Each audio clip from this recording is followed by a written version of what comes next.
Hey y'all. Y'all know Sundays is my day off, so I'm always like Sundays is one of them days where it's hard for me to get out the bed. Sunday is the Lord's day, God's day. I consider myself as a goddess. So I do what I want on Sundays. But I was just sitting here and I was thinking about religion. I wanted to know what you guys think about that.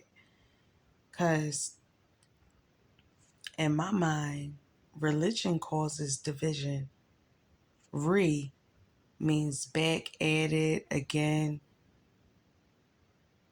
like back at it, like do, re. Legion is considered to be like a group, an army of 3 to 6,000.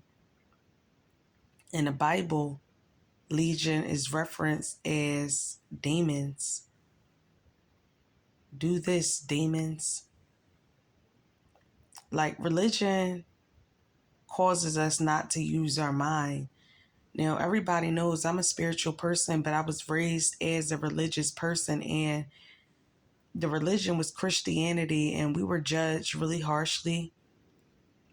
We were not able to be who we were. A lot of the things that we did was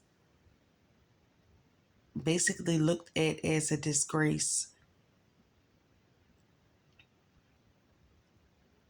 It's like religion doesn't give you the option like to utilize your individuality. That's why I don't believe in religion. I know it causes division because in order to get into certain groups or occults or just to fit in, period, it's like, well, we all stand by this. And if you don't stand by this, then you're opposed to us. And that may not even be the case. It's like, no, this is just my way of thinking of this. That doesn't mean that I'm going to try to take out or take down what you have going on. But I know the morals and the values and standards that I designed for myself. I know that it's not in alignment with me. That doesn't mean that me as a person don't like you or shun you or outcast you because we have two different belief systems. It's like, how can we agree to disagree? So when you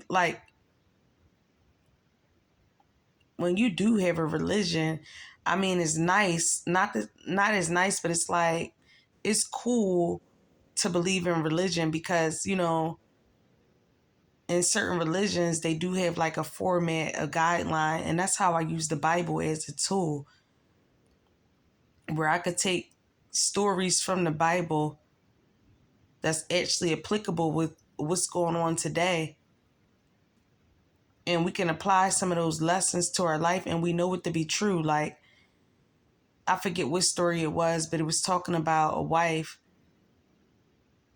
What was his name?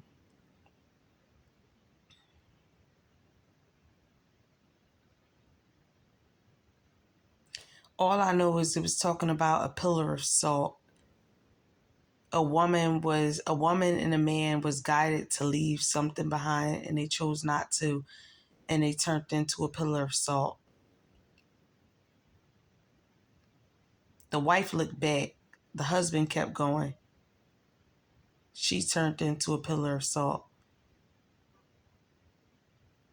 Think about a toxic boyfriend or a toxic girlfriend who constantly causes you problems over and over again, and you keep going back to an abusive situation. Oh, his name was Lot, wasn't it, Lot? You keep going back to an abusive situation. You know what's going to come with that. You know what you dealt with. But if you go back, you never know what's going to happen. It could be worse than what happened before.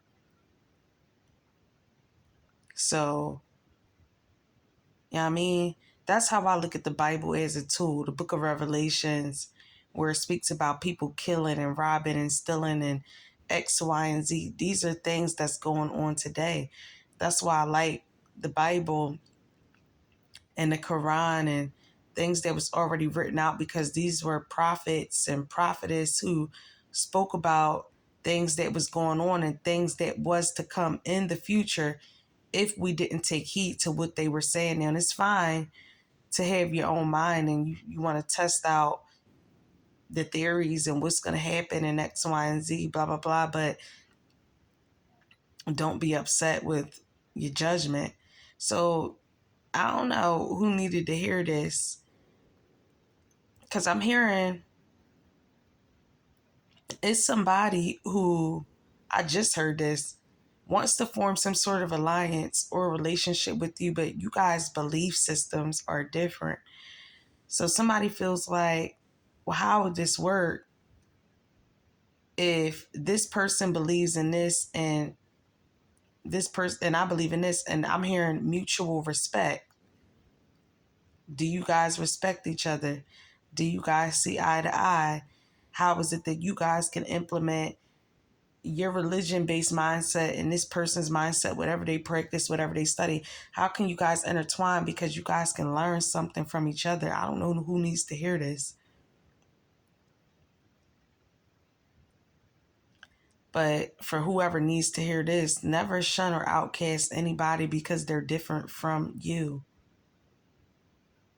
You never know how that person can help you, and that person never know how they may help you, them, vice versa. Like with me,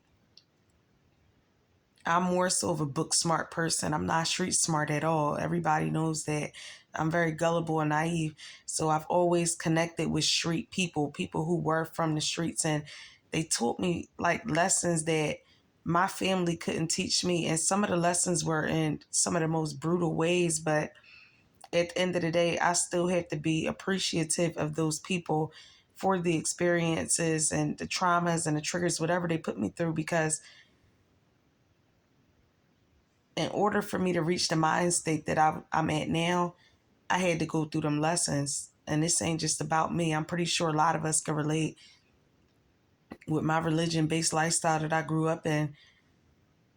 We really didn't know too much about the streets. Although we hung in the streets, we was placed in the streets practically all day.